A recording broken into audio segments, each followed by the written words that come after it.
others say we love the alcohol. La la la la la la. Just line 'em up and we will drink them all. La la la la la la. But my mother always said, if you want to drink all day, you best start in the morning, son, 'cause that's the Irish way. We don't get drunk, we get awesome, and every other mother will agree. We don't get drunk, we get awesome, so order up around for you and me. We don't get drunk, we get awesome, and every mother must agree. We don't get drunk, we get awesome, so order up around for you and me, and you and me, and you and me. Let there be whiskey. Hey everybody, welcome once again to Nerds with Alcohol. I'm Russ. And I'm Chris. This is episode 227, back in the Nerd Basement. Yeah, and it's not a show without some sort of technical difficulty. It is not, exactly. And this one wasn't even anything. I had everything set up perfect, and I forgot to do one thing that I have to do before every show, and that is set my speakers to my headset, to the mic, actually. Mm-hmm. Otherwise, for some reason, desktop audio doesn't come through on Streamlabs. The So complicated. It's okay, man. It is a lovely Tuesday here in Detroit. Still on the cool side here in early May. Coming up in the middle of May, and we're but it's supposed to be the last of the like cool days. I mean, tomorrow we're supposed to be in the 60s again, low 60s, but still. Low 60s. Yeah, by the end of the week we're into the upper 60s and then low 70s over the weekend. So I think we're finally kind of getting over that hump. And I'm really hoping so. I'm ready for some slightly warmer weather. I mean, 60s to low 70s is absolutely perfect for me. Yeah, I like it somewhere in the mid 70s personally myself. I like it a little bit warmer, but still, I'm built for Ireland weather. Right, but anyway, it was a lovely day. We had some spotty rain around town though. Like, it was cool when I was driving home. I could see it was sunny, but I could see a lot of like storm clouds in the distance, but they were small, looked like they were short storms, So it's just kind of cool when you know it's raining 20 miles away, You're like, holy shit.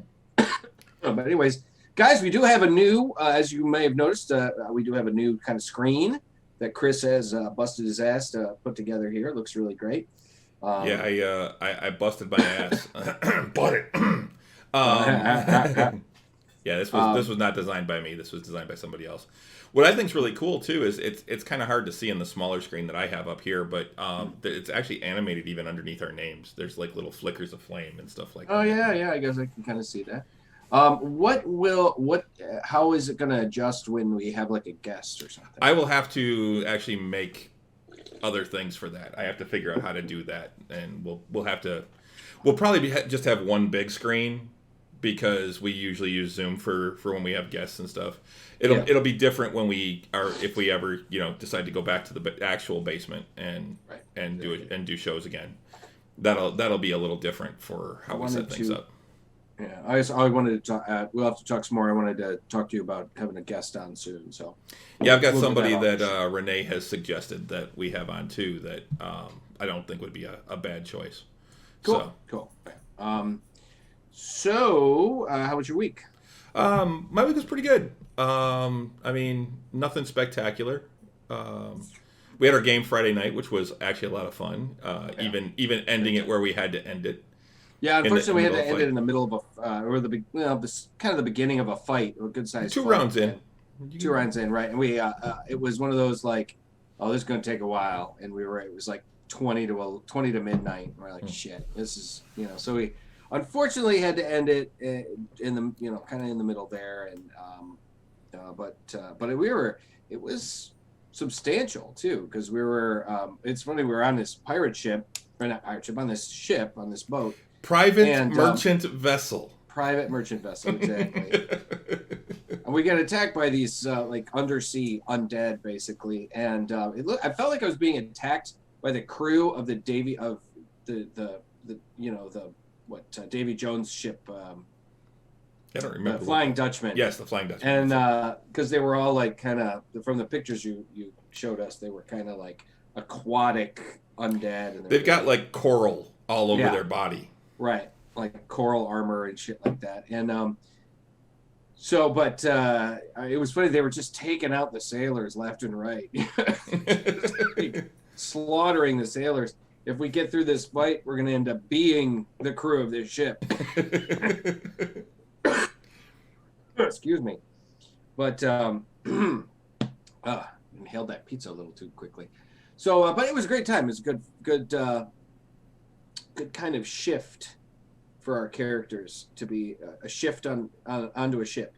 Shift on a ship. Yep. And as CD mentioned, he saw most of it till the end for the ship part and seasickness and all. With poor Octavian, only one that blew his save to be and got seasick.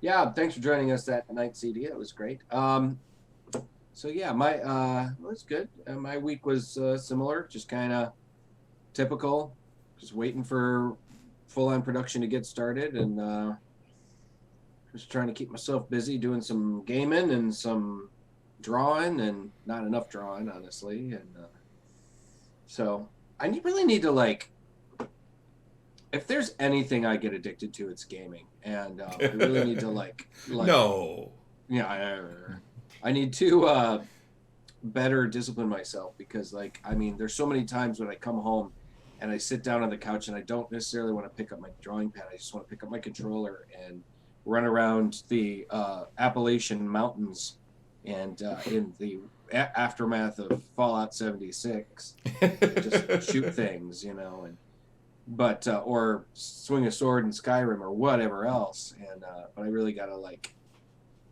remember, like, oh, Russ, you got drawings to do and stuff. And it's it's not even stuff that I'm like some stuff I am obligated to people, but some of it I'm like, I even started just because I'm like, fuck it, I can't keep drawing these other things for other people right now. I'm going to draw something for myself. So I started drawing Marikaris, and because I want to draw our characters and everything. And so it was kind of nice to kind of start getting some of those ideas down. But I mean, I've got a bunch. I've got our logo to do, finish up. I've got some other couple projects for a couple other people, and I'm just like, yeah, that round logo that you were working on would look great in that new startup screen. It would. I was thinking that, actually. Like, I gotta do that. I gotta finish it. And it's funny because I've more or less roughed it out. Now it's just a matter of, like, scanning it and just tightening it up. Yeah. So it's just I will get to that soon. There you go, Stan. Yeah, he says there's so many games to play. I have a backlog of 300 Steam games bought on sale. Ghost, are you serious? At 300 games? That's insane. Because I've got. I mean, yeah, me too. I mean, I have a crap ton of games on my Steam, and I also am a PlayStation guy. So I've got a good 10 games from my PS4 that I never got around to playing. I've got a bunch of games I need to revisit, go back and play again. Like, I want to play some more Skyrim. I haven't done that in a long time. I want to play some modding versions of Fallout 4. I've got a bunch of games, and then plus now getting into PS5 games. Like, I bought Assassin's Creed Valhalla. Haven't touched it yet because I know I've got a bunch of these other games that I want to finish up too. Well, and that's the thing. I started Valhalla and I stopped playing it for a little while and got into, like, Cyberpunk, and then I stopped playing that for a while, and now I'm playing Mech Warrior, and that's my problem, is that I want to play all these games and I don't want to wait. Right. I want to play them, and I start getting really into them, and then another one comes along, and I'm like, ooh, I want to play that one. So I have a list of games that I've started that is huge and have not finished. Detroit Become Human, I haven't finished. Vampire, I haven't finished. I try and stick to a Diablo 3, I've never finished. Oh, man. I really, really try and stick to a game and finish it off. Yeah, it's right, Ghost. I mean, some of these games are very bloated, but the thing is, I love games that have a lot of content. I love games that take you 3 months to 6 months to get through, because I really feel like I'm getting my entertainment dollar out of that. And I'm a big fan of story, and all these games that attaches them to story and everything. Mm-hmm. Like, but then that's the thing though too. Like, some games, man, if you really, if you really stick to it, you can get through, like, Red Dead Redemption in a month if you're playing a lot. You can get through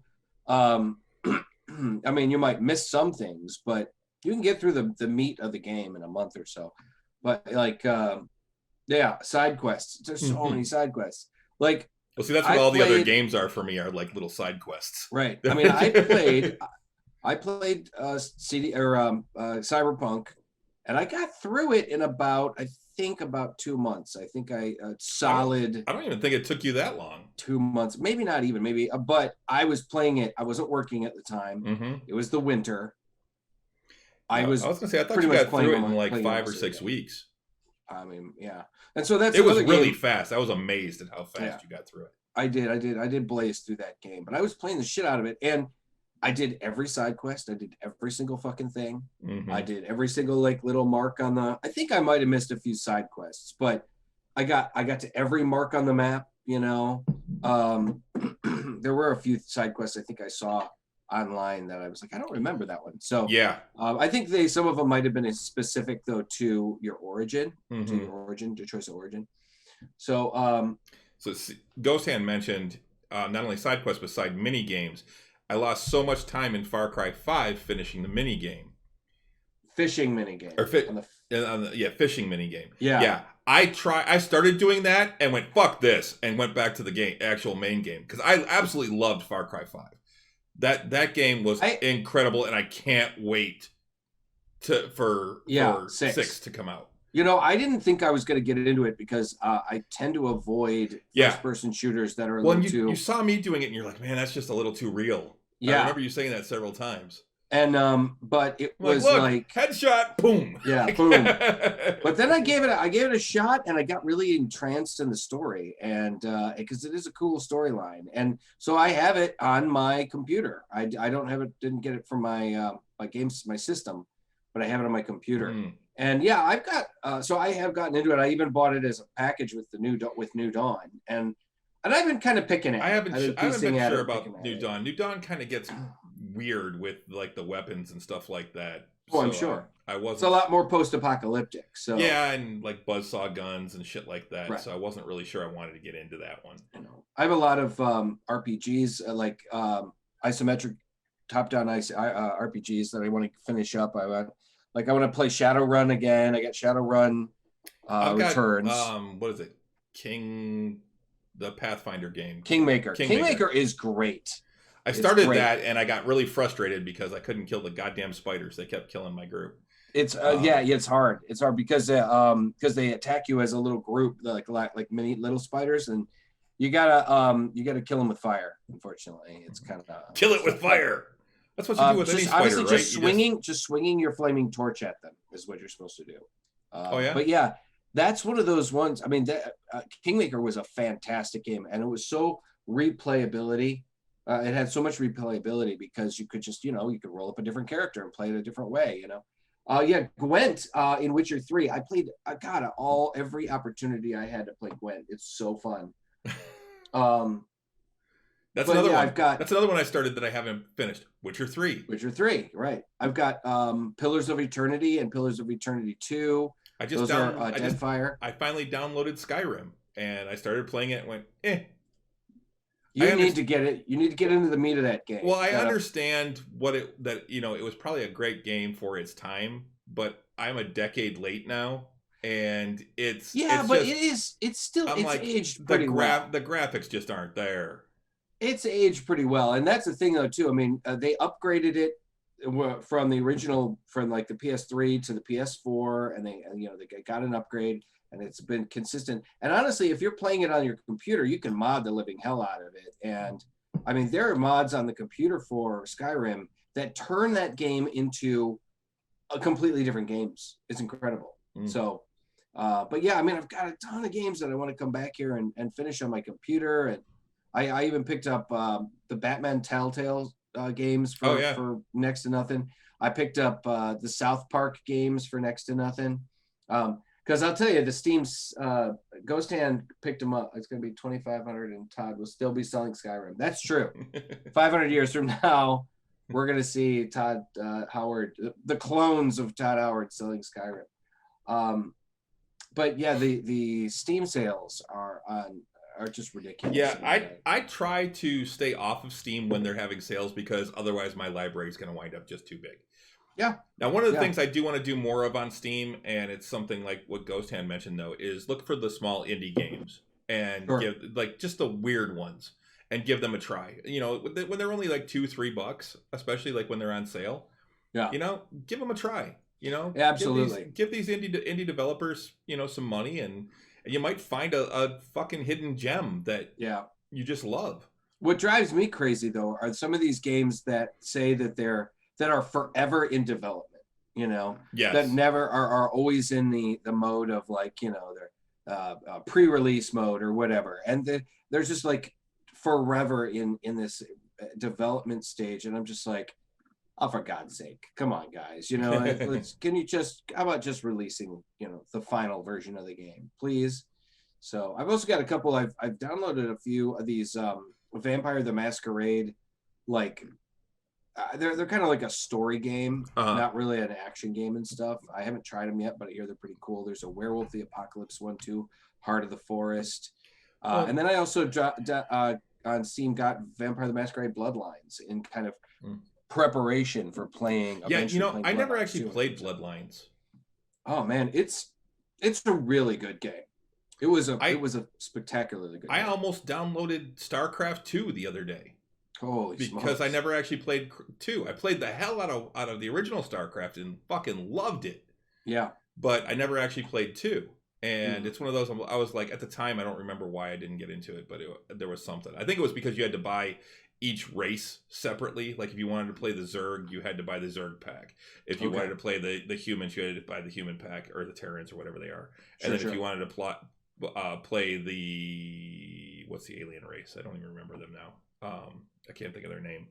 But if you wanted to play them, you had to buy that pack. You couldn't play all of them. Yeah, the original Warcraft. I started playing Warcraft on Warcraft 2.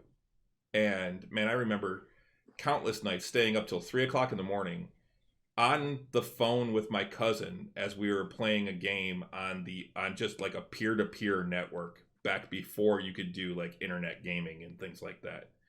When you had to like connect to somebody else's computer. Right. And do it. Yeah, exactly. I mean, I didn't do that all that much, but I did occasionally, you know, it depended on what the game was and stuff, you know, but see, Ghost was just talking about Star Citizen, which is, it's had like, you know, millions of dollars of fan funding and still is in pre-alpha, you know. It's like, guys, I mean at some point just release it. Just release it. Yeah. I mean, granted, you don't want to make the mistake that, say, you know, CD Projekt Red did with it all comes back to Cyberpunk. It always comes back to Cyberpunk. Exactly. But they, you know, and this actually, it could lead into a couple of things we want to talk about in a few minutes, but yeah, it's just like, guys, just fucking release the games, man. Come on. I got 39 games on my wish list on Steam. And one of the main and there's a few of them that I have not purchased yet because they still say early access. And I'm like, I don't want to spend $30 on a game that is still early access. You know, there are a few that it's like play now, like completely free, but then they've got, you know, like microtransactions and stuff that make them that much, you know, just make them more expensive later on. Like honestly, Baldur's Gate 3, I haven't bought it yet because it's in early access. I mean, now granted, I've seen the development of it. I know they released the first. I don't want to play the first quarter of the game and then have to stop, and then have to stop and have to wait for another, you know, year or 6 months or 8 months to play the game. That's the same because they still said it could be.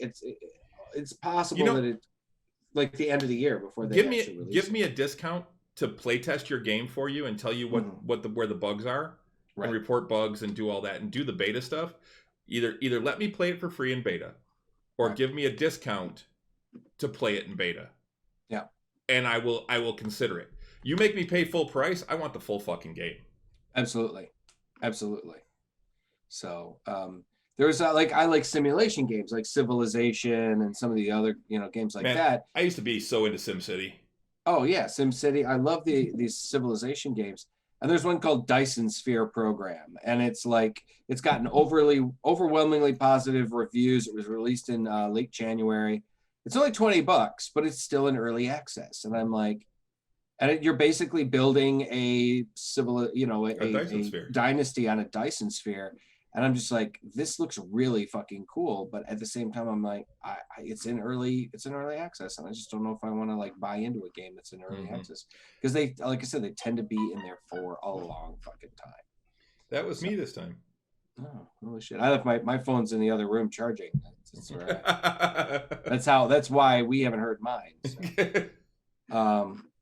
So we should move on. What are you drinking this fall? I am drinking the same thing you're drinking, I believe. I believe we are drinking the same thing. Guys, tonight we are drinking a lovely new drink. Well, that actually looks really good with my new camera settings too. Yeah, it does. Looks great. Yeah. So mine's up Be Nectar's Sunrise Bay. Sunrise Bay from Be Nectar. It is their new pineapple mead, and I gotta say, stuff's fantastic. Yeah, it is. It's only 4%, so it's crushable. Yeah. When life feels like you wait, what is this? When life feels like you've taken a trip up Schitt's Creek, and seemingly everyone is acting like a disgruntled pelican, one might kill for a good coma, but no. Try a little Sunrise Bay. It's light, it's easy, and it's fabulous. As knowing how to work a room of fragile egos. Now let's raise a glass or can and cheers to your possible beauty. Don't forget to tweet us on Facebook. Best wishes, warmest regards. And you know the reference, right? Yeah, actually, Renee had to explain it to me because although I have heard wonderful things about Schitt's Creek, I haven't had a chance to watch it yet. And so yes, it is a reference to Schitt's Creek. Apparently, yes. Sunrise Bay was the soap opera that Moira, the mother, was on forever. Mm-hmm. It's where her star was born. Right. Yeah. But yeah, it is a light yellow color. It is perfectly clear, and it has a great aroma, just a kind of a sweet aroma, and yeah, the flavor is fantastic. But it's not, and the way Renee put it, even it's not as sweet as it smells. Correct. I was actually just thinking that myself. It is surprisingly mild. It's dry. You smell it and you're kind of like, wow, okay, I'm expecting. It's not near as sweet as Rainbow Seeker, which is probably the other kind of bigger pineapple cider. That's a cider. This is a mead from Blake's. Yeah. And I like Rainbow Seeker a lot. I do. It's a really good cider, but it is very sweet. So this is a nice kind of shift, much drier. Yep. And not near as sweet as the. Yeah, it's very dry, but you still get all that pineapple flavor, and without it being that super intense pineapple flavor, which I like. Really intense pineapple, but this is really good. This is going to be really nice on a hot summer's day. It'll be really refreshing. I would say that this is pineapple gets sweeter as it rots. You leave pineapple out for, you cut it and you put it in the fridge or whatever, and you leave it go for a couple of days, and it generally gets a little sweeter. This tastes to me like pineapple that you just cut. Maybe, or it's maybe not quite as ripe as some, so it's not quite, like I said, it's not quite as, because sometimes pineapple can be like super sweet, like almost too sweet, But yeah, this is really good.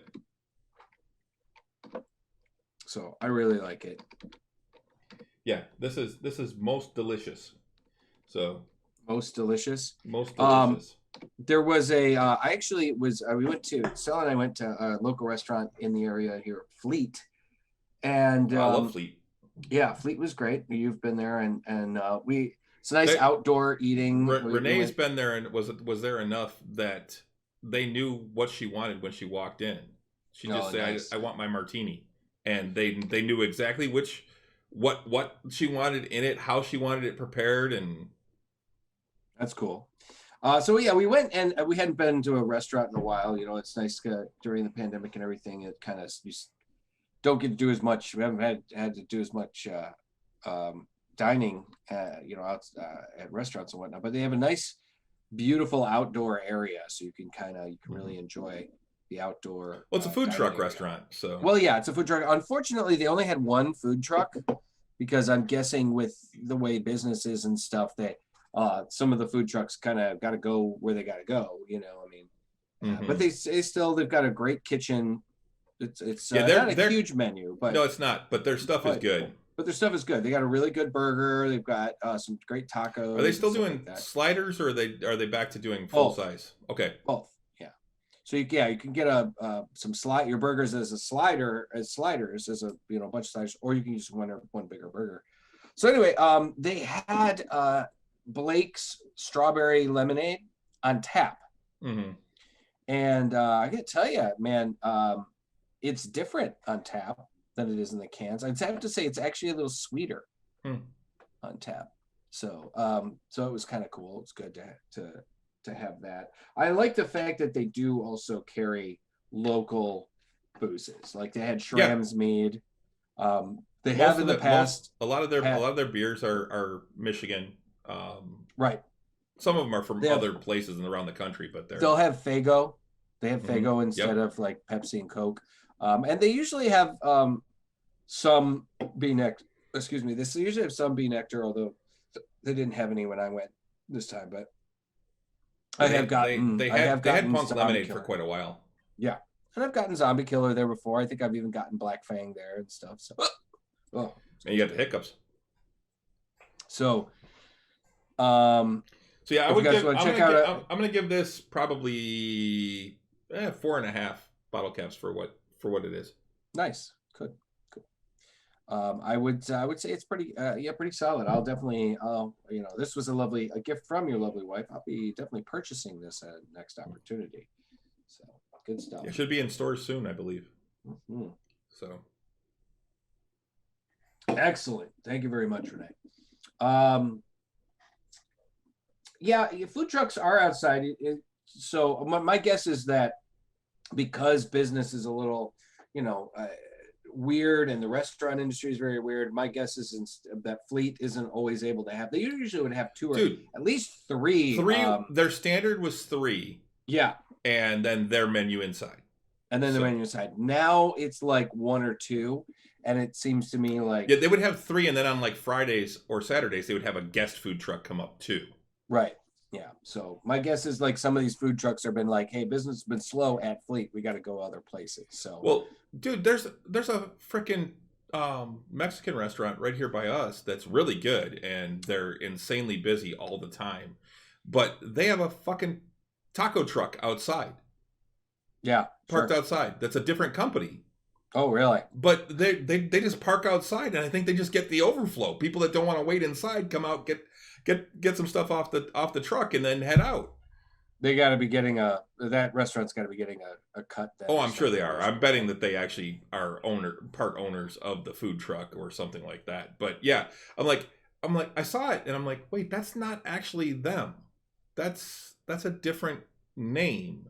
So yeah, weird. Self-competition. Exactly, yep. CD. But yeah, it's interesting too. I keep hearing about people complaining about like restaurants and whatnot, complaining about they can't get people to work. Well, that's because your system is broken. Well, yeah.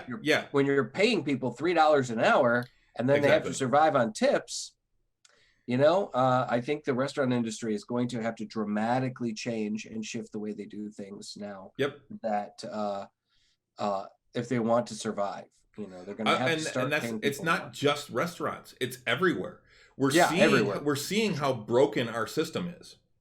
Yeah. And the fact that the idea of, well, they're just flipping burgers. That shouldn't be enough. That's just a little job. That shouldn't be something that people do to support a family. Why not?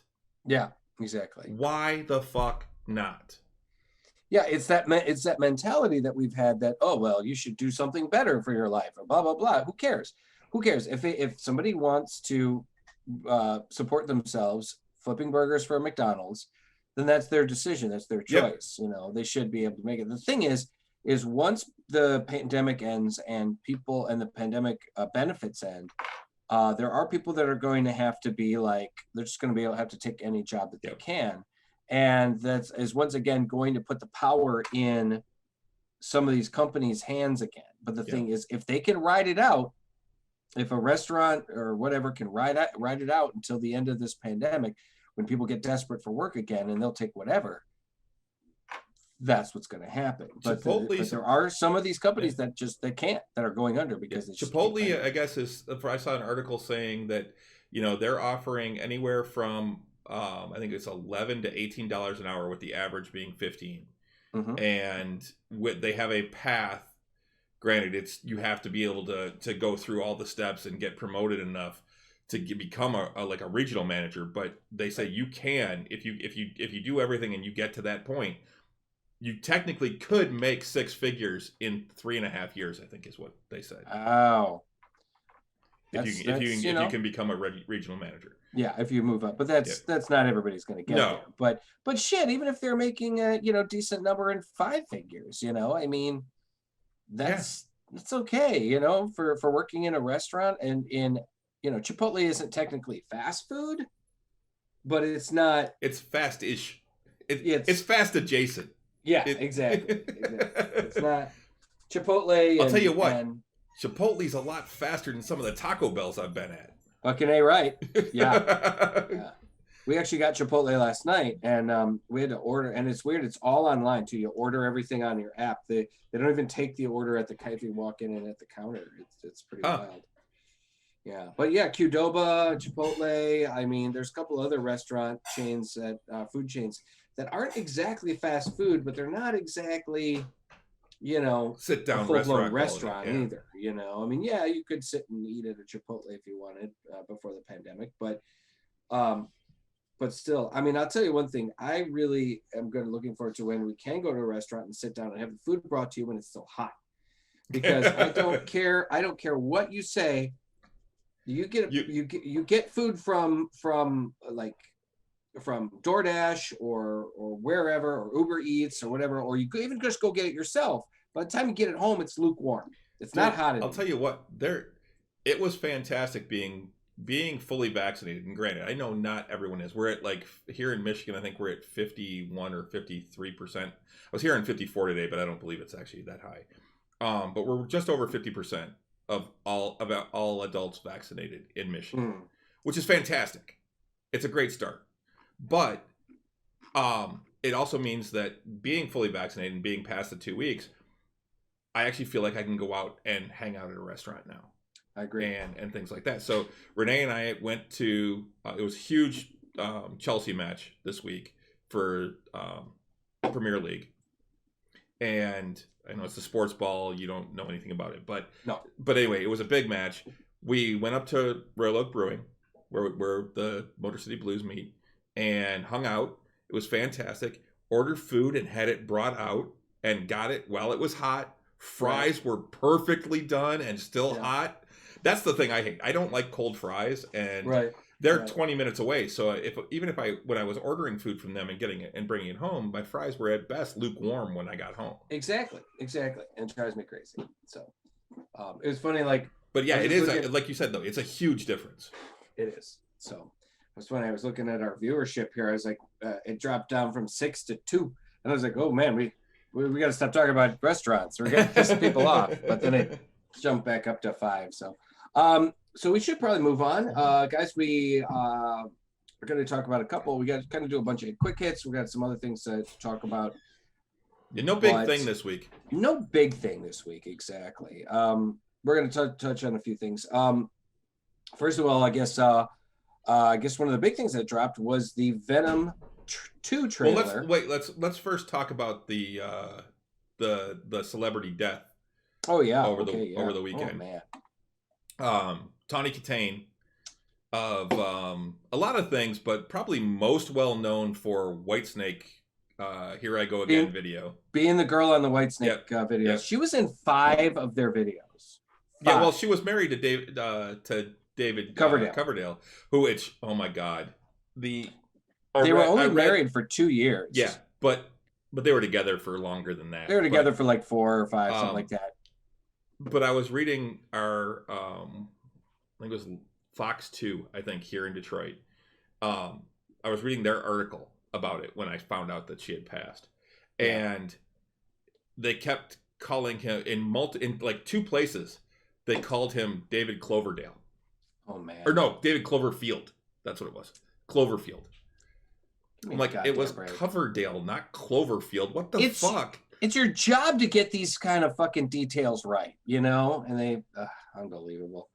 Yeah, Tony was, she was actually the daughter of Raquel Welch. So, I mean, comes by... I never realized that. Yeah, I never knew she's that. the daughter of Raquel Welch.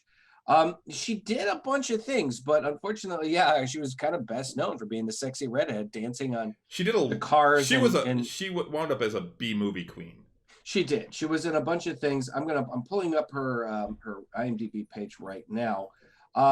She was one of those actresses that would just kind of crop up here and there in a bunch of different things. You know, you'd be like, oh, I know that chick. I mean, where's she from? Where did she? You know, she did some various different series. She did a lot of TV movies. She started off. She was actually the female lead in Bachelor Party. She was the woman that she was Tom Hanks' fiance. Tom Hanks's fiance Debbie in Bachelor Party. Then she was in, she was in a bunch of things. Like she was in a video for Rat before she was even in the Whitesnake video. She was in a video for the band Rat. Let's see, California Girls, Crystal Heart.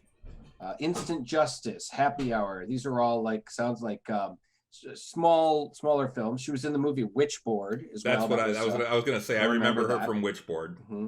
And then she's listed in at least 1, 2. Says Still of the Night, Is This Love, and Here I Go Again, all by Whitesnake. All very memorable songs too. Yes. Like anybody that liked hard rock in the mid '80s will totally remember those songs because Whitesnake was one of those bands that was like one of the great examples of 80s hair band music. Well, I mean, to the point where even Bowling for Soup makes reference to them in their song 1985. Exactly. Talking about dancing on the hood of Whitesnake's car, and they in the video, the mom, the middle-aged mom comes out and starts doing that. Right. Yeah. Exactly. Like she did this movie Happy Hour. A scientist for a beer company accidentally invents an ingredient that makes the product irresistible and addictive. It's called beer. Yeah, it's just called beer. She was in a movie called White Hot. An honest guy fails to resist temptation when left to babysit a drug dealer's business. With Robbie Benson in it, and Tawny Kitaen, Danny Aiello, Kevin Gray. So, and the funny thing is she was in movies that had bigger names in them, but they just were never things that really took off. Oh yeah, she was in Whitesnake's "Fool for Your Loving" too, the second version of that. So at least 4 or 5 videos. Oh, and yep, there it is, the 5th one, deeper the love. Okay. She would show up at do single episodes of shows like. They Came from Outer Space, Shades of L.A., Veronica Clare, Seinfeld. She was in an episode of Seinfeld. 3 of Hearts. She was a regular on the new WKRP in Cincinnati when they brought that show back. She did an episode of Married with Children. She was in the original Hercules: The Legendary Journey TV movie that they later based that the show continued off of. She played Hercules' wife, Daenerys. Yep. She was in a couple of those, actually. A couple of those. Burke's Law, The Naked Truth. She did some voiceover work, Eek the Cat. Again, Hercules, The Legendary Journey. So she did a bunch of. She was, well, like I said, one of those actresses. Even as she got older, and she was still like, she would be the sexy older lady. Apparently, her last credit here is Moms Anonymous. She was on a show called Moms Anonymous, and I do not remember this show at all. So she did spend some time on reality programming as well. She was in a celebrity. I think she was in like The Surreal Life, and I think she might have been in Celebrity Rehab as well. Yeah, she definitely had some issues at different parts of her life. Right. And I think she did. She also did like what was it? She was on that show. Yeah, Celebrity Rehab with Dr. Drew. She was on The Surreal Life. I remember The Surreal Life. That was one of the only ones that I watched where they brought in actors that were kind of C and D level actors or performers or celebrities, and then they put them in a house living together and stuff. So but yeah, they still haven't actually said what her cause of death is. They have not, unfortunately. Yeah, she also was on Botched recently because she was like looking to get, I think, her breast implants removed.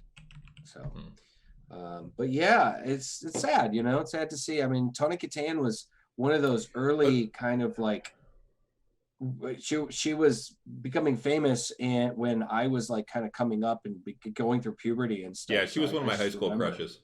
Yeah, totally. I remember her kind of just being just this hot girl that, I actually saw her backstage at I wasn't backstage, but I could see backstage at a Whitesnake concert.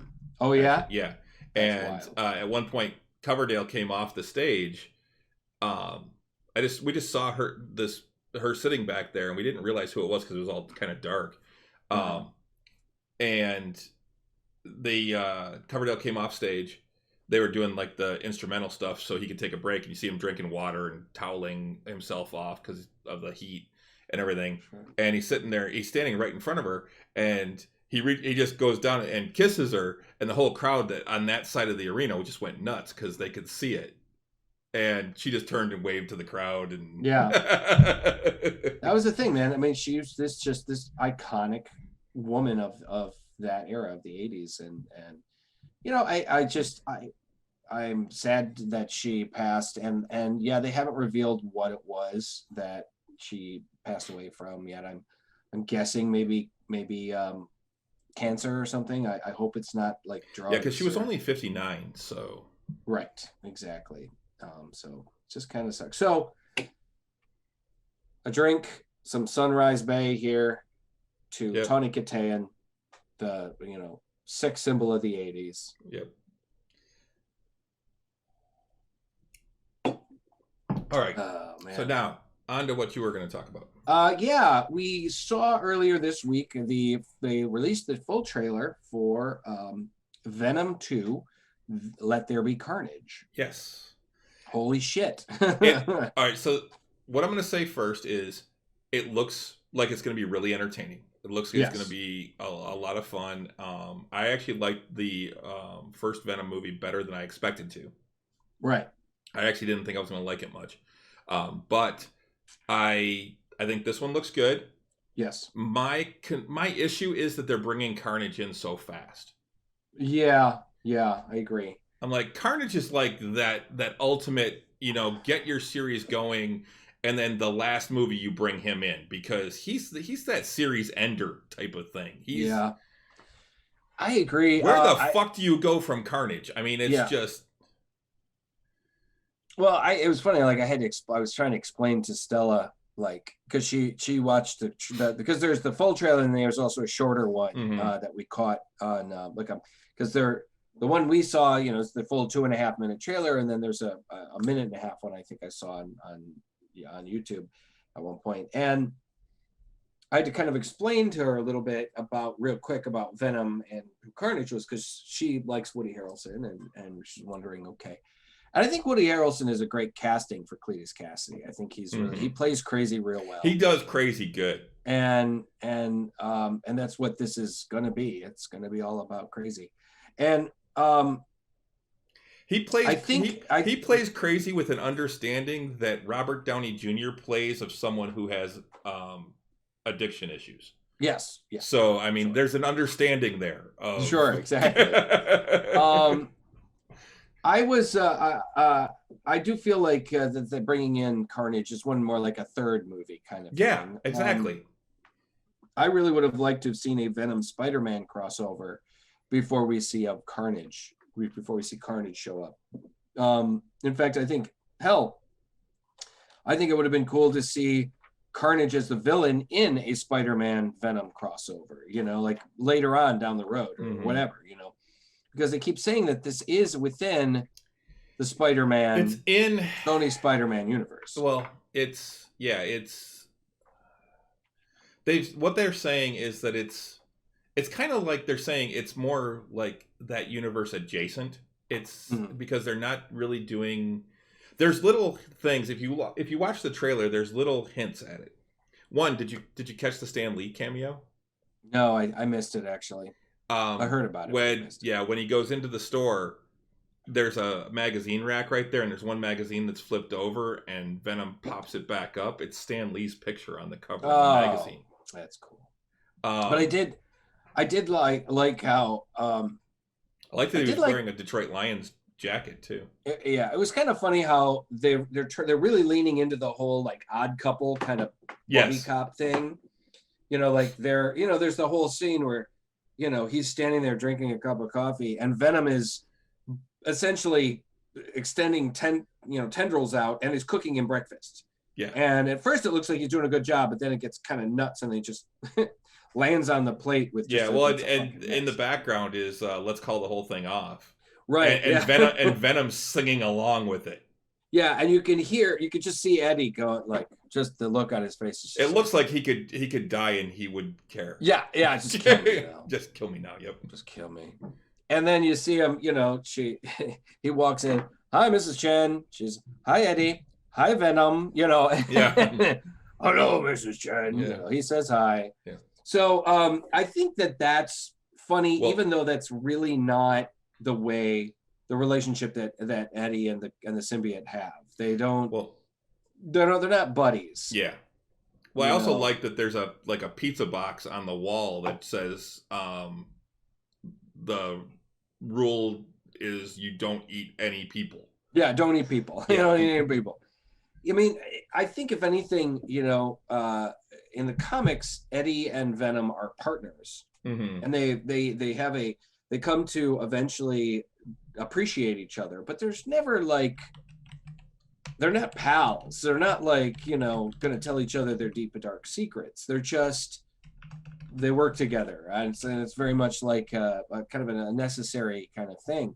And that's what it started off in the first movie. But now it looks like they've evolved it to the point where they're they're like begrudging roommates, or they're stuck together because that's the only way they can afford the place, So we should see. I mean, it is an interesting evolution of the relationship between host and symbiote. So, I mean, they see that a little bit at the end where he calls him a parasite and he gets all mad. I'm not a parasite, Yeah. Whatever. Yeah. Well, and I like that, Mrs. Chen talks about how the chocolate shipment hasn't come in. He's like, I can eat Mrs. Chen.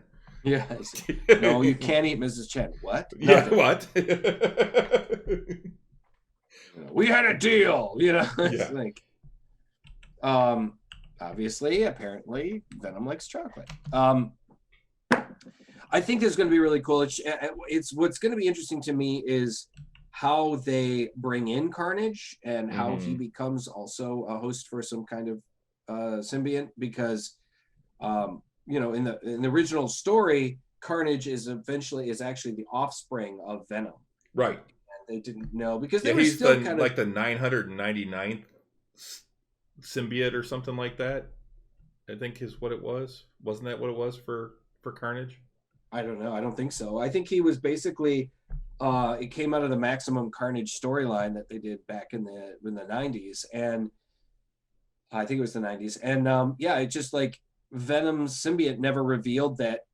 Every once in a while, they're asexual, and every once in a while they just kind of drop a seedling, and it kind of sprouted, and it came into contact with a serial killer, and then they realized, and then the serial killer essentially corrupted this symbiote. You know, later on they actually did a storyline too, and I think we're going to see. I think it looks like we're going to see echoes of that Maximum Carnage storyline, because it looks like they put Shriek in there too. Yes, Shriek is part of the movie. The movie, yeah. Mm-hmm. Yeah, she's definitely and she there. was essentially became like Cletus's girlfriend in Maximum Carnage. So so they are definitely taking elements from that, and that's kind of cool. But they also established that, you know, Venom, the storyline with the symbiote and where he came from and all these other things are very different from the original story in the comics, where Spidey got the symbiote on the Battle World planet of Secret Wars. And they've actually done a lot in the comics to kind of like develop where these symbionts came from and the planet that they come from. And I think they come from some place called Klystrom or something like that. And they actually just finished doing a big storyline where basically the god of the symbionts invaded Earth and like had this massive invasion, and it was called King in Black, and the superheroes had to fight them off. It was a big event that they just finished up. I didn't get it because mainly I don't buy into Venom. It's not really. I liked the movie, and I don't dislike the character. It's just like you can't get everything, and I'm just like drawing a line at bigger, angrier, more violent Spider-Man. I was a big fan of Venom when he first came out as the villain. I never really got into him as the anti-hero. Yeah, Venom was actually the first like really big deal new villain that they made for Spider-Man. I've got a camp shirt I used to wear to the sci-fi cons every year. It was my Friday night shirt. Going to sci-fi cons, I had my Venom shirt with all the Japanese writing on it, and yeah, I remember that shirt. So and the reason why they're doing Carnage is because Carnage is a popular villain. He's you know, I mean, Venom came out of the era of the Marvel characters when everybody had a darker version of themselves. All the superheroes had a darker version. Thor had Thunderstrike, Captain America had the US Agent, Iron Man had War Machine, and Spider-Man, although Venom started off as a villain, eventually became an anti-hero, and Venom kind of fell into that category.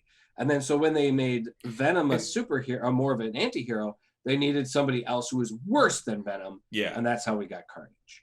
Well, and the thing with Venom is that his immense popularity as a villain is what made him a hero. That's why they made him a hero. They're like, we have this super popular character. We gotta, you know, do something where we can sell books. Right. Where he's in it, instead of just having him in as an occasional villain.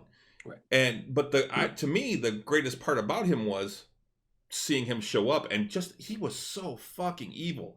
The shit he did to Mary Jane. Oh yeah. Oh my God. She had PTSD for a long time because of the things he put her through. You know, it didn't hurt her. It was all psychological. Yeah, it was psychological torture. And it didn't physically hurt her. So, but yeah, it was the way they wrote him was pretty cool. And he was originally designed by Todd McFarlane, who is, you know, king of those kind of things. It's interesting too when they one of my favorite artists, actually. Yeah, when he first designed him, Venom didn't have a big sharp tooth maw. It was a big grin with just a lot of teeth, and they were all, you know, flat teeth and whatever. And then it was the later artist that gave him the big sharp teeth and everything. It made him more even scarier.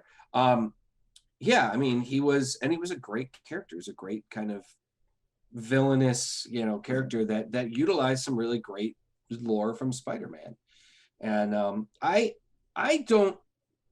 like redemption arcs. I'm okay with them, but either stick to that redemption arc.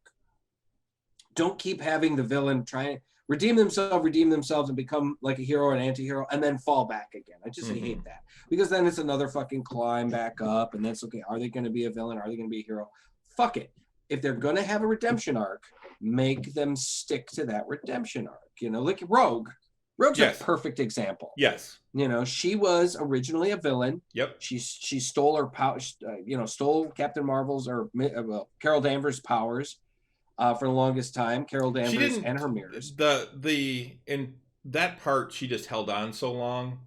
She held on for so long that the powers transferred for years. Yeah. You know, and she drained them away because that's the thing. Rogue's powers, like, it's a 1 to 100 or 1 to 60 ratio. So for every second she holds on, she has the powers for a minute. For every minute, she has them for an hour. For every hour, you know, as it goes on. And I guess she just, that's the way they worked it out. But she obviously just held on to Carol Danvers for so long that she just held. Yeah, they pretty much at first it was she just permanently had them. Right. And then they've changed, you know, obviously they've changed and they'll change the way things are and stuff. Marvel changed things in the comics? Marvel just can't change things occasionally. Really? I've never noticed that. It's crazy, right? Never seen them retcon anything. It's really good. I've never seen them retcon anything. So anyway, they changed it. You know, eventually, Carol got different. She tapped into other powers. She became binary, and then she went out into space. And then she came back, and her powers. She kind of eventually got her Ms. Marvel or Captain Marvel powers back, and they developed Rogue's powers to the point where she now, I can't remember exactly what it is, but I think she can more or less tap into the powers of any character she's touched at various different points in her life. Like they become kind of like a Rolodex of powers that she can tap into. So she's got like an 80-page multi-power from Champions. Just essentially. Let me see what I got. Yes, retcon, reboot, what's the diff? Yeah. There's really not a lot. Exactly. So, but anyway, but that's the thing. Rogue has, since she kind of turned the other cheek or tried to kind of become better and became an X-Man, she has been a hero for that entire time. She hasn't slipped back into being a villain. And sure, there's been a few kind of times where she's had to like deal with her past or whatever else. Well, she's got mommy issues because of what happened to her, and then Mystique taking her in, and she did see Mystique as her mom because Mystique cared for her after her actual mom kicked her out because she was a mutant. Right. But that's the thing. Like I said, they've never really, they've never made her go back and like be a villain again. You know, Magneto has been a hero, then he's gone back to being a villain, then he's gone back to being a hero again, and then he's been more of an anti-hero. He's always really been more of an anti-hero. And it's just like, you know, the back and forth, it just becomes ridiculous. The Sandman was a villain for a long time, and then he was like, I kind of hate this. So they tried to make him a hero again, and he worked for Silver Sable, and he worked for the government. He was even an Avenger. He was a Provisionary Avenger for a little bit. Then it just, some writer goes, I want Sandman to be a villain again. And then they go and they reverse all the shit that they just did to build him up to being a hero again. They've even done that with various versions of the Green Lantern, or Green Goblin, you know, where the Green Goblin, where somebody gets a hold of the outfit and tries to be heroic, you know, and then turns into, you know. Yeah, sounds like the WWF, heel hero. Sure. It kind of is, yeah. It's all what's going to sell the most books, and how can we make some extra money? Exactly, and it does get you got to figure the comic industry is it seems to always be teetering on that edge of failure. It's always like that's why they're always trying to change things and to sell more books, is because they're always teetering, especially now in the age of digital media, where the idea of selling actual comic books, they're teetering. You can see them. They're teetering on that edge of failure where they're just about to go under. Like all of them are. What, comic books? Yeah. Well, it's that's arguable, but yeah, I mean, it's not so much comic books as it is the publishing industry itself. Yes. Is really suffering. Print media is suffering, period. Right. And it is one of those things that, yeah, it's where print media is having a real tough time because they've got so many things that they're competing with. You've got every TV show and movie that, at the tip of your fingers, thanks to all these streaming services. You've got tons of different kinds of video games on video game systems, on computer, on handheld stuff, even on your phone. You've got so much to compete with now that comics are doing everything they can to appeal to these audiences, so that they don't have to close their doors.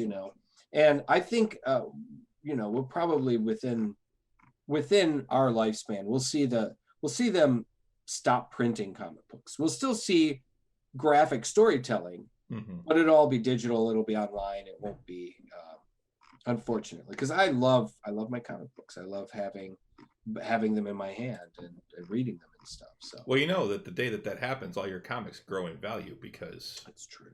Because they're no longer making any.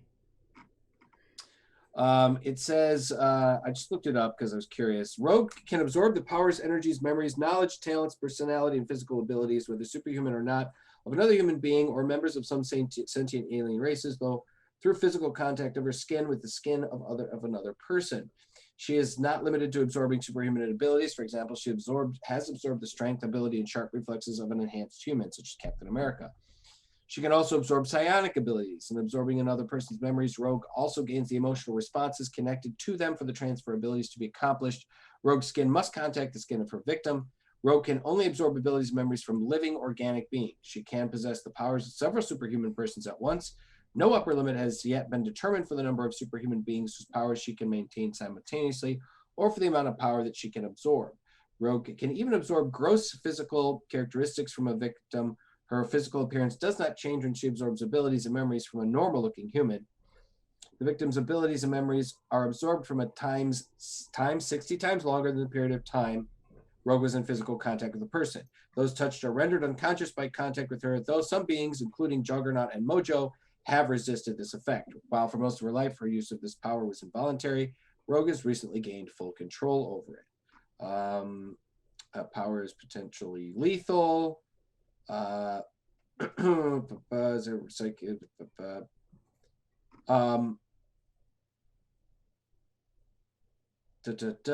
the touch. Yeah, it's so I don't want to read this whole thing, but apparently her powers were greatly enhanced at one point. Okay, more recently, Rogue now retains the powers and very essence of Wonder Man and can no longer freely touch others with her power. While she originally retained the consciousness of Simon Williams, the master scientist later removed it. For its suppressed can either resist it. So currently, Rogue seemingly still retains some of Wonder Man's powers and abilities, even though he has been released from her body, possibly permanently, assuming a one-to-one comparison between their two power levels. She may possess the power. So she might have some of Wonder Man's powers now, apparently. So flight, superhuman strength, durability, speed, that kind of thing. I thought Wonder Man flew with jets. I didn't think he actually flew. Originally he flew with a jetpack that he powered with his own powers. He threw like either jetpack or like little jets. But then later on, he actually transforms into a full ionic form, and that allows him to fly. So, okay. But yes, I agree, CD. I liked her a lot in the animated show. Oh yeah, she was great. She was one of the best parts of that. She was one of my favorite characters actually in the 80s. I actually loved Rogue. The X-Men cartoon was one of the reasons why Rogue became so popular. She quickly became one of the most popular X-Men. But yeah, if you're going to make a character a villain, make him a villain. If you're going to make that character a hero eventually, that's fine. But make it a believable redemption arc, and then let's keep it that way. It doesn't have to go back and forth all the fucking time. Yeah, her and Gambit in that show. Gambit is another one of my favorite characters. I always just thought he was fantastic. My daughter, knowing how big a Gambit fan I am, actually got me a Gambit statue that's over there. Cool. Well, it's an action fig, really. It's him standing on a Sentinel's hand.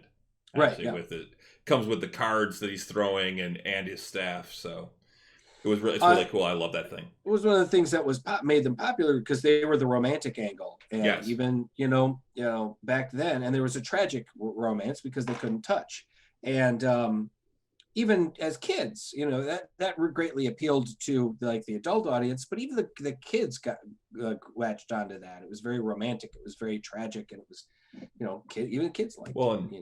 And then really, I mean, I loved the whole thing with the Age of Apocalypse, where they were still together, even in that. So exactly. So we should probably move on. I'll say we should probably move on, because I remember there was one other thing I wanted to get to at some point tonight. It doesn't have to be now, but.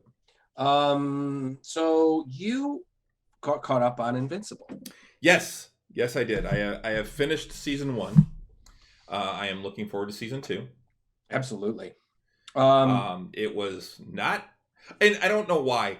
I should have known what I was getting into, just from the fact that it's from the same creator as Walking Dead. Right. So the fact, I still think it's hilarious that at the beginning of most of the shows, there's a warning, and I understand they have to do this legally, but there's a warning for flashes that may cause people with epilepsy to have issues. They don't warn you about people getting ripped in half, and my God, that last episode, the fucking train scene. Holy my God. Shit. Yeah, guys, I mean, we're going to be a little spoilery here. I mean, basically, it's a fantastic show. It's really great. I'm going to tell you right now, in the first episode, it's I've talked about it a little bit. It's about this kid, Mark, and Mark Grayson. He is the son of a Superman type superhero named Omni-Man. Yep. And he comes into his powers eventually. Another basically, like in certain ways, he is an alien from another planet. Omni-Man. Very similar to Superman, although he's kind of a cross between Superman Reed Richards as far as the look, because he's got the gray at the temples, and very similar to the Superman of Earth 2, who had like the graying temples and and kind of a little bit older. He wasn't raised on Earth. He came to Earth the whole thing was we're from the planet Viltrum. I'm a Viltrumite. We go out into the universe. Vegemite. We go out into the universe to help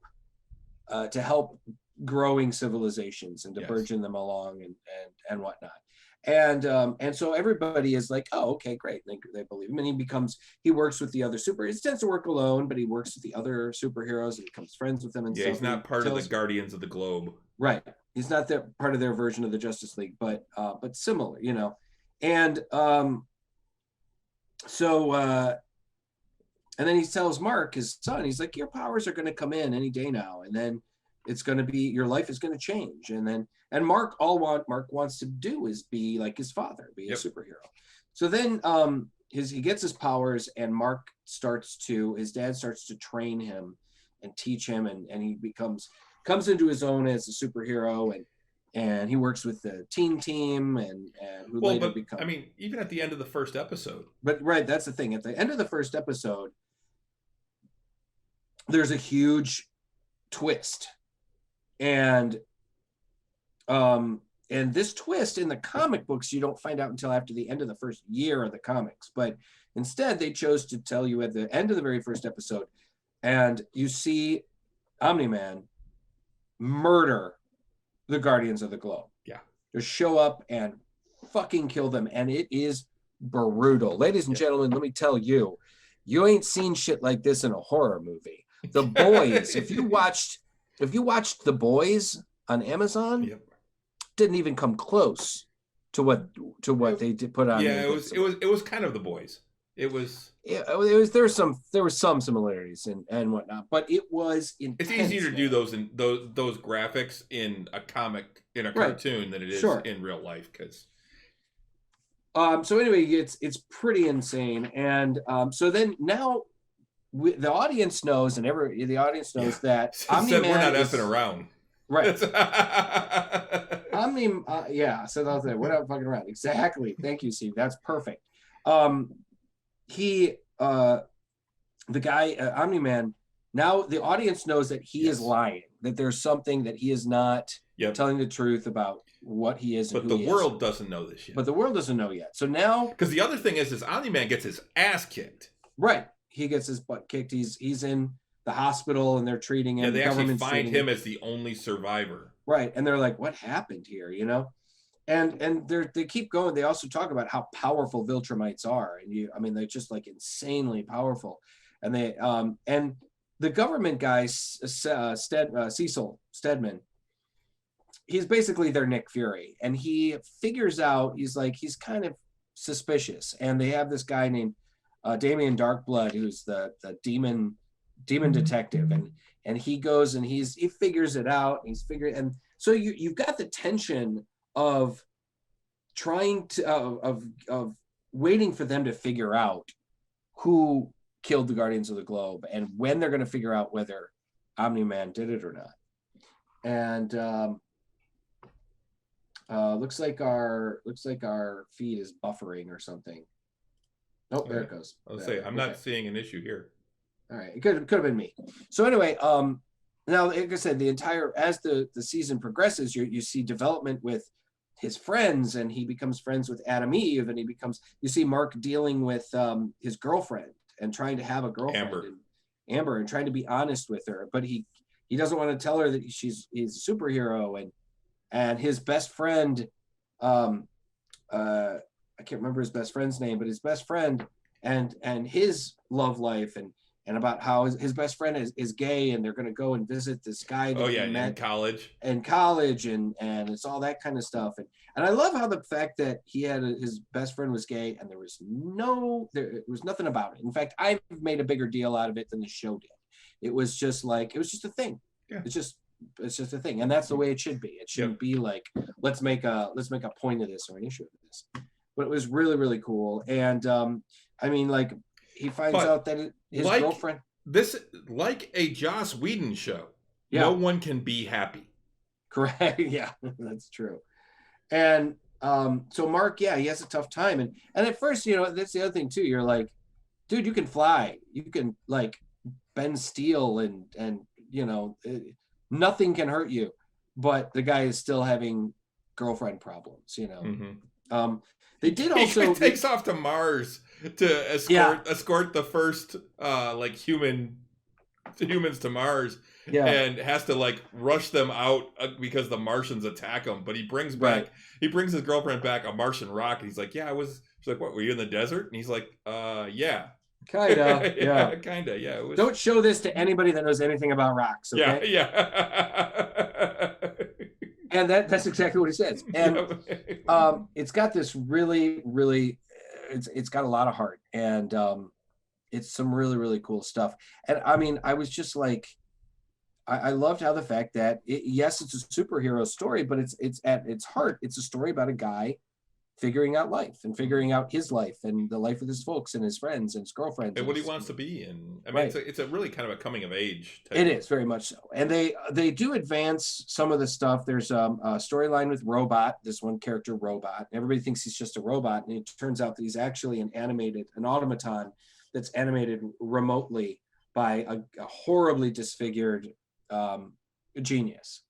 And so you figure I don't want to tell everything. So, but there's that storyline. Zachary Quinto, though.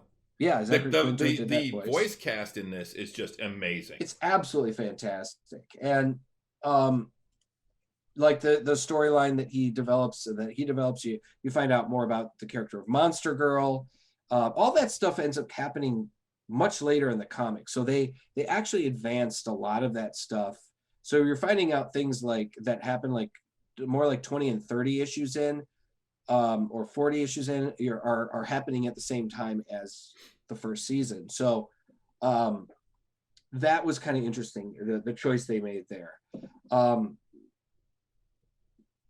the story with Adam Eve and how she kind of like breaks off and decides to go off on her own thing, and instead of like working with a team of superheroes, she decides just to go out and kind of help with natural disasters and shit like that. And so anyway, that it goes in, it's 8 episodes, it's 45 minutes long. Each one's about 45 minutes long. I love how they get into like they always open the show with an opening scene, and then there's always something that leads into the word Invincible, and then there's blood splatter. And the blood splatter stays every episode, and it just gets worse. And there's more every episode. Is that it? I didn't notice that. Yeah, okay. Every episode, there's the blood splatter from the previous episode is still there.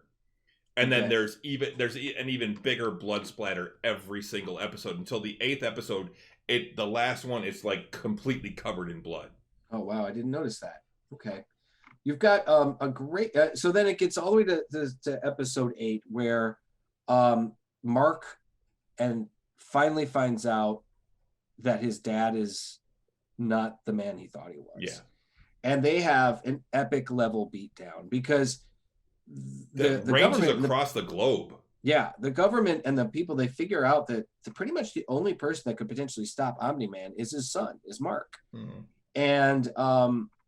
And they he beats the living shit out of him, and he's trying Mark to teach him a lesson on how fragile humans are and how he's above them, and you and find he out that worry about him. You find out pretty much that all right, you know what, I don't want to say all of the details, just that yes, Omni-Man had his reasons for doing what he did, and for him the reasons are completely justifiable, and he sees humans as kind of like pets. They're not really, even his you're right, even his wife, the mother of his son, is, he kind of views them as pets. He says like, do you have any idea how long we live? Everyone you know will be dead before you look like you're 30. Yeah. And he kind of, there's one point where he's basically like, you're making me do this, and he's just killing humans left and right like they're no big deal. Well, and there's one point where he just holds his son out like this and holds his head, and then lets a commuter train, a subway train go through him, and all you see are people flying forward and just disintegrating, basically. Just bodies just I mean, if you got a weak stomach, I mean, it's kind of rough even for a cartoon. A good battering ram daddy beatdown. Call social services.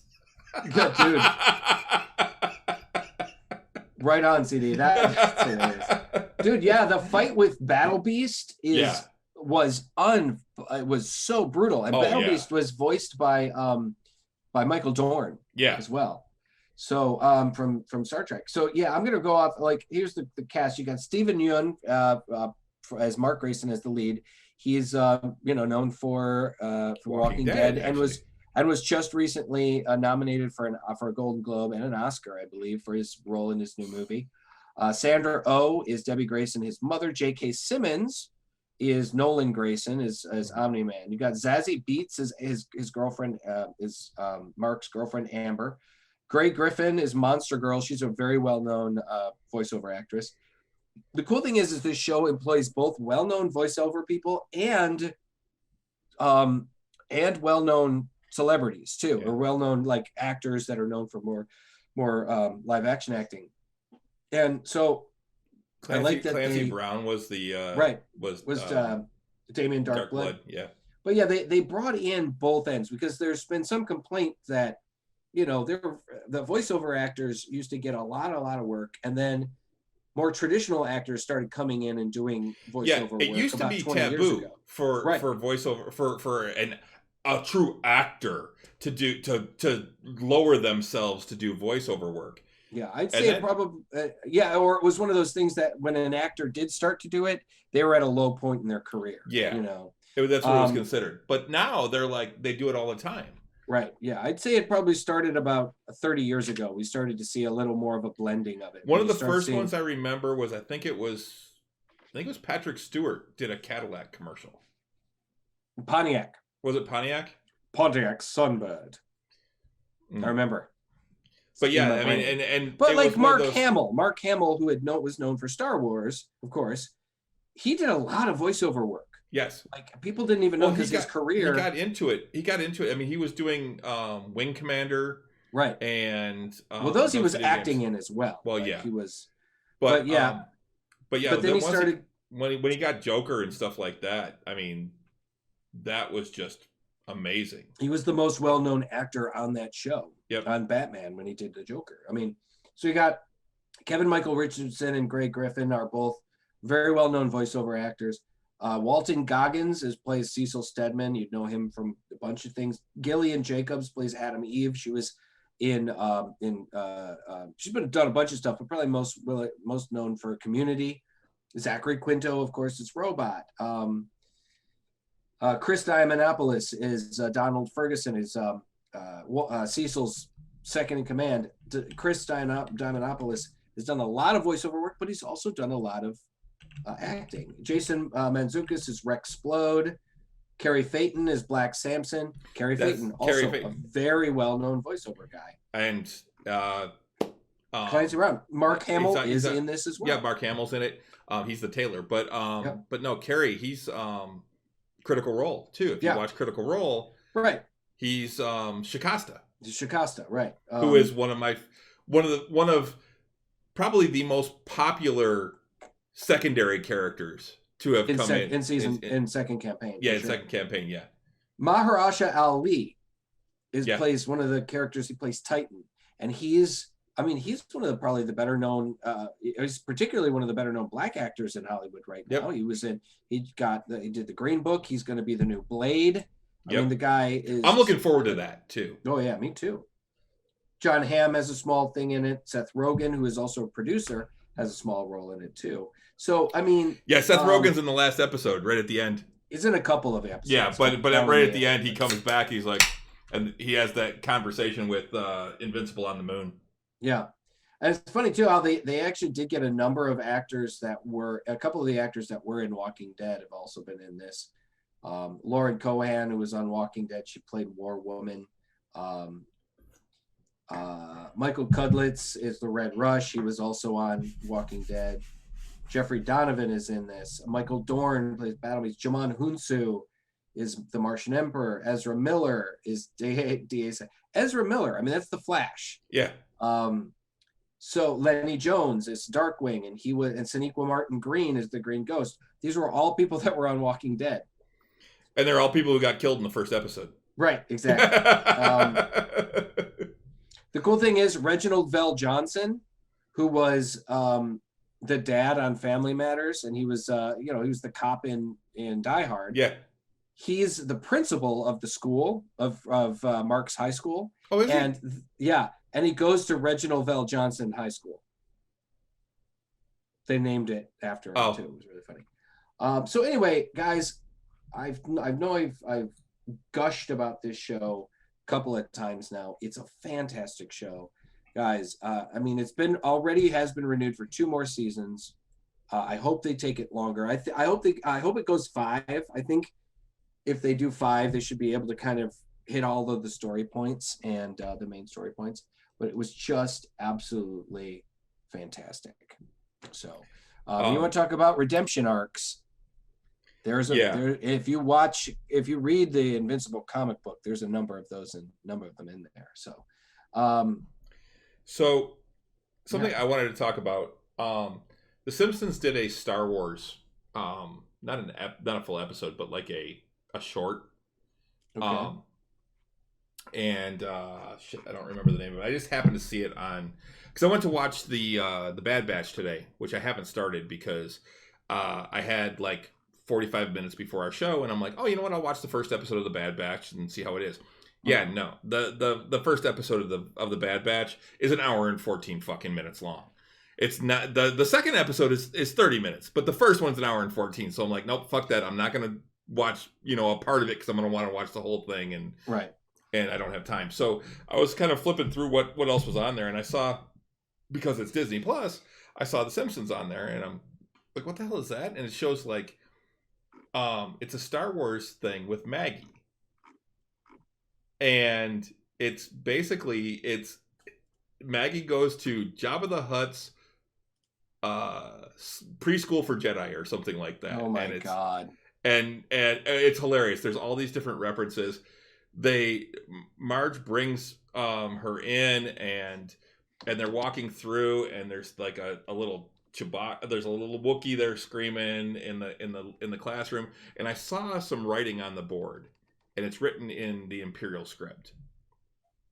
Okay. So me being the nerd that I am, I'm like, I want to know what they wrote. Did you translate it? I translated it, and And, well, the thing is that because the Simpsons are known for things like writing things on the chalkboard, like the stuff that Bart always writes at the beginning of the show and things like that. They're known for really funny things, and I know that they're huge nerds, so I'm like, I want to know what that says. So, you ready for this? Yes, please hit me. Good job, nerds! You figured it out.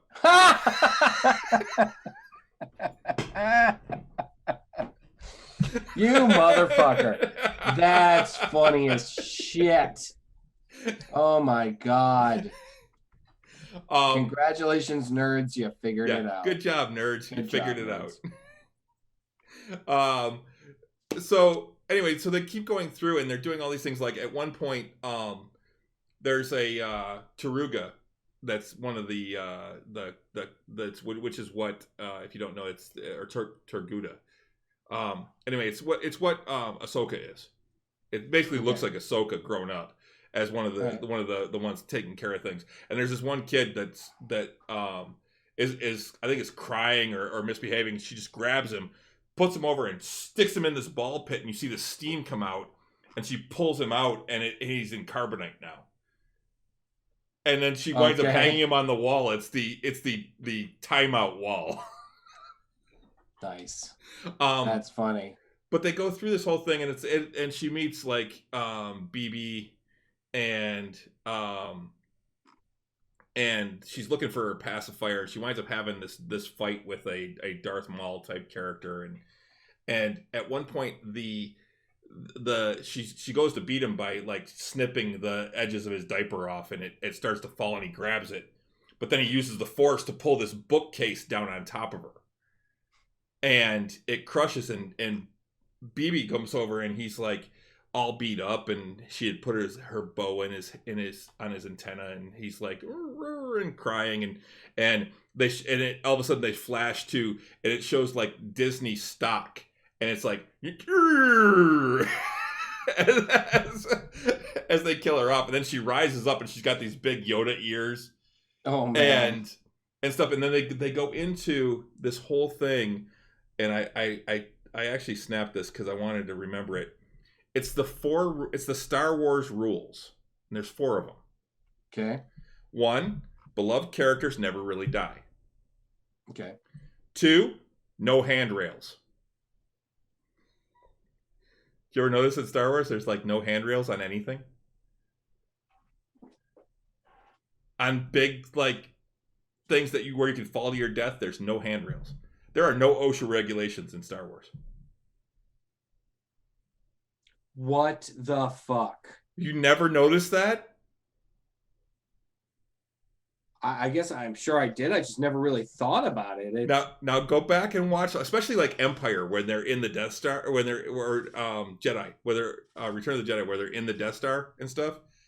Even both the New Hope and Return of the Jedi, and even in Bespin, there are no fucking handrails. Or they're really even when Han gets killed in the new one, there's no fucking handrails. He's out on that fucking bridge. There's no fucking handrails. Yeah. Holy shit, man. 3. Yeah. 3, droids do not need to be plugged in. And 4, every episode must have at least 2 sunsets.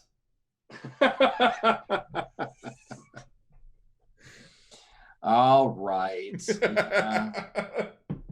I just thought it was funny.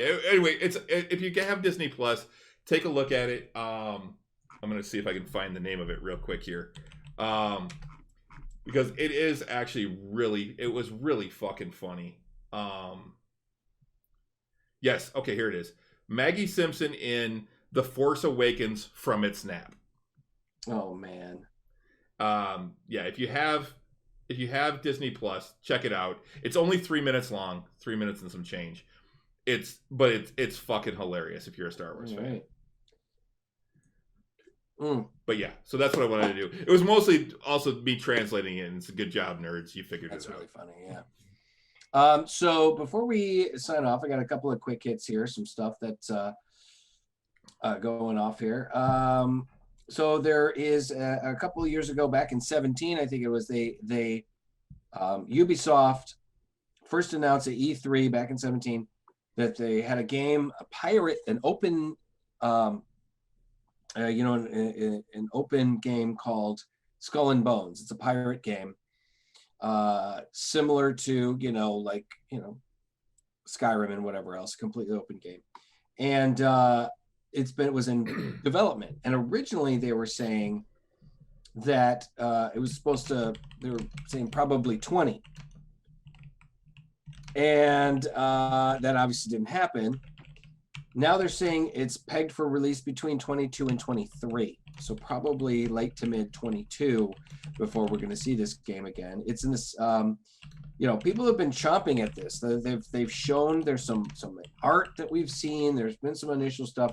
Apparently people are still waiting on it. It's, let's see what it says. Let me see this time again. Moving forward with a new version for Skull and Bones, and spoke a bit about why it's taking so long to finish. Many of you have been wondering why we've had to postpone our launch. So we simply need more time. We dreamt something bigger for Skull and Bones, and these ambitions naturally came with bigger challenges.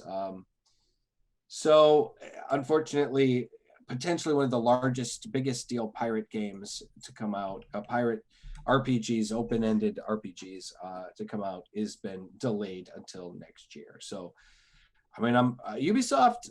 I gotta admit, they make good games, but I mean, they're the Far Cry people, and Rainbow's the Rainbow Six games, and I mean, they do tend to make a bunch of games that I don't play as much. I mean, like there are a lot of first-person shooters and a lot of ones that are like very army-oriented and stuff, but they still are, they make a pretty decent product, and so I'm willing to give it a shot and wait, but I'm frustrated because I remember hearing about this game in mid 17.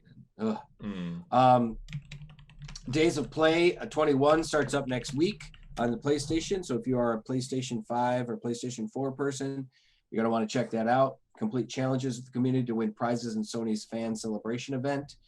Let's see. Stage 1 starts on the 18th at 12 a.m. So at midnight, and runs until May 24th, 11:59 p.m. And the next 2 stages follow in successive weeks, with the event coming to a close on June 7th at 11:59 p.m.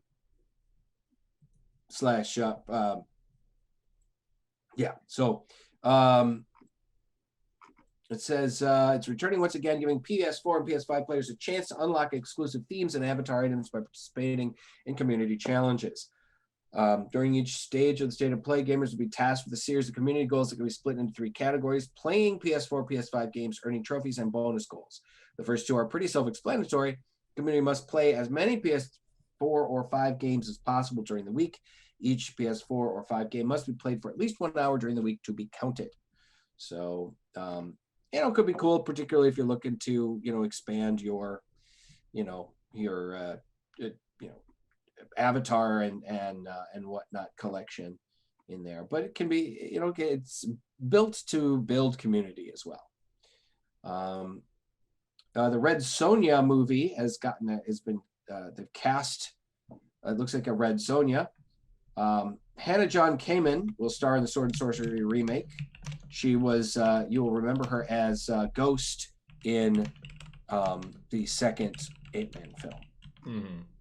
So I don't know. I don't really see her as Red Sonja, but they do wonderful things with wigs, and who knows? We should see. Red Sonja was one of those movies, those mid 80s barbarian movies that it came out right after Conan, the first Conan, and it had Arnold Schwarzenegger. Yeah, I would say it had Schwarzenegger in it. Yeah. He plays Calidor, which is actually where I get my name for that's my email. It's Calidor. I've named D&D characters Calidor and named characters in video games Calidor. Well, when I introduced you to EverQuest 2, when you came down to Louisville that one time, and you created a character named Calidor. Yep, it's just kind of a tradition for me. And but the funny thing is, Schwarzenegger hated making that movie.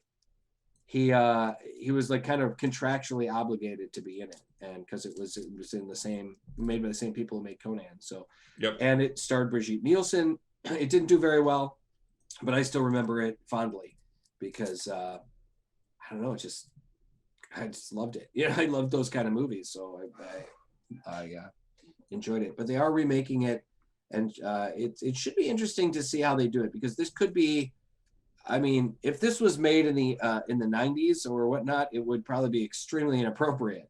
They put some big-breasted woman in a chainmail bikini and give her a sword and just let her go. But now, in the era that we're in now, we're seeing people that are just they're making movies that are much smarter, and even with a property that could potentially be inflammatory, they're taking his character and doing her justice, I think, because there's a lot more to Red Sonja than just being a girl with in a chainmail bikini and a sword. She's a very rich character, so it should be kind of cool to see what they do. There is Jupiter's Legacy dropped on Netflix. I want to see that at the end of the at the beginning of the weekend. It has gotten relatively mixed reviews, unfortunately. Yeah. Some of the better ones I've seen was 7 out of 10. I've seen a 4 out of 5 here and there, but I've seen some 2 out of 5. So I've seen ones that were like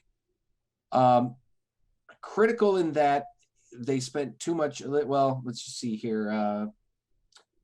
The reviews for the series are in, and they're pretty mixed. While some critics praise the show's take on the genre, others are more skeptical on whether Jupiter's Legacy is a necessary addition to the already crowded superhero landscape. We've rounded up to what the critics are saying to give you an idea of what to expect jumping into Jupiter's Legacy. Jupiter's Legacy Season 1 is filmed. This was 7 out of 10. Is filled with memorable characters with impressive powers and mysterious locations to explore. Though many of the compelling aspects that make the series work are centered around the founding members of the Union during the 1930s, rather than the kids' adventures in the present day, there will hopefully be time for them to take the spotlight later. The mystery surrounding Skyfox's disappearance leaves plenty of questions that I'd love to see addressed in a potential second season. From the Hollywood, that was from IGN. The Hollywood Reporter didn't give it a score, but said the title of Jupiter's Legacy, adopted by Stephen K. DeKnight from the comic book series by Mark Millar and Frank Quitely, refers vaguely to the legacy left by a senior generation of superheroes for the new generation of heroes facing a widely different world. The show's only actual legacy is arriving in such superhero-glutted landscape that it's almost impossible to find a single character or plotline or thematic beat here that you won't be instantly comparing to a previous show. This one is from Digital Spy, 2 out of 5. Combine all that with some less than stellar special effects, and you're left with a show that feels as tired as these old heroes look. And that's a shame, because there is half an interesting story here, even if it's no longer the original in 21. For diehard fans, Jupiter's Legacy is still worth a watch, but now that there's so much superhero content to choose from, it's disappointing that Miller World's first show doesn't evolve the genre as much as we hoped and expected. I'm not going to read all of these, but they're about that. They're praising the performances. They're saying that the actors did a great job. They're saying that the storyline is good, if not glutted. And honestly, they're like, well, is it really all that different from some of the other things that we've seen that try to deconstruct the superhero genre? We've seen that in The Boys. We've seen it to some extent in Invincible as well. We're seeing even Marvel and DC kind of take apart the traditional superhero kind of tropes a little bit. So I haven't watched it yet. I am thoroughly planning on watching it. It's 8 episodes. Yeah, there are so many shows out there right now that have just come out. I mean, we've got Bad Batch starting on Disney. Granted, that one's only a half an hour and it's weekly, so that's not that big of a deal. But on Netflix, we've got Shadow and Bone, which the entire thing's out there. Right. The Irregulars, which I want to see, because I've heard good things about that. And the Jupiter's Legacy now. Oh, the Regulars, I know. Yeah, and Jupiter's Legacy, exactly. So I mean, there's three shows right there. That's 48 hours worth of TV. Yeah, just with those 3. Finishing up the Nevers, we've got 2 more episodes of the Nevers. Yeah, I still have to watch this week's Nevers. I did watch John Oliver this week. That was pretty good. That's good. I tell you what, why don't we split the difference? You watch the Bad Batch, I'll watch Jupiter's Legacy, and we'll both kind of do quick reviews on the episodes. But I want to watch Jupiter's Legacy too. Well, I want to watch the Bad Batch. But I mean, for the show, we are going to get around to these shows, guys. There's a lot to do, and there's a lot to see. And unfortunately, we're not doing this full time.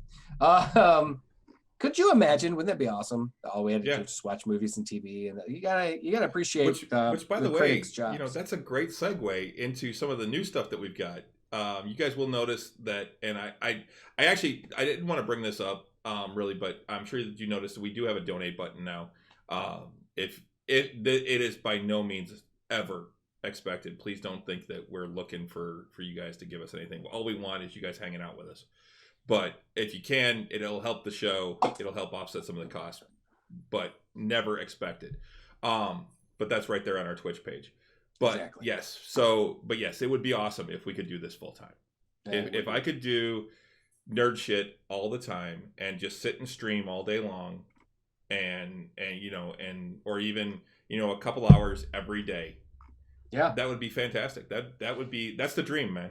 That's the dream. I got my buddy Kevin, actually. He's Wolverine guy Kev here on Twitch, and I've known him for years through Ren Fair and stuff. And he was a singer, a performer, an opera singer, and once the pandemic hit, his revenue stream dried up, and because he also worked in restaurants and stuff when he wasn't performing, and so he leaned heavy into Twitch streaming, and now he's making money doing it. So that's cool. Yeah, I mean, he's going back to performing and stuff now too. He just actually posted about going back into rehearsal now, and so that's good. But he was able to kind of, because his wife is a nurse and they have children, and so he was able to stay home with the kids, take care of the kids while she goes to be a nurse, all while was she pregnant too? I think she might have been pregnant too, and at least make some income while Twitch streaming. So thanks CD. You just reminded me that there's also the fucking Expanse that I have Expanse, to fucking watch. I got to go back to that. And everyone I know has talked about how great that show is. Yeah, exactly. I watched the first season. It was fantastic. I watched like the first episode and was like, oh yeah, I don't have time for this right now. Right. Because that's not a show you can watch while you're doing other things too. No, like the other day I started painting. Oh, I should have brought it up because I've been painting a hill giant, and I'm really happy with the way he's coming out. So cool. I got almost the entire base coat done. It's one of the largest models I've done. But the when I was doing that the other day, I just put Letterkenny on because I can listen to Letterkenny and laugh my ass off because I've seen it enough.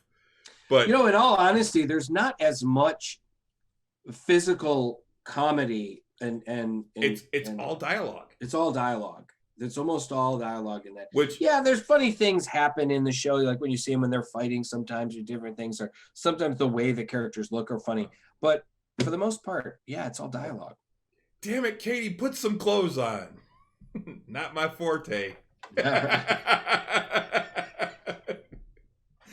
Hard no. Anytime Wayne says hard no, it just cracks me up.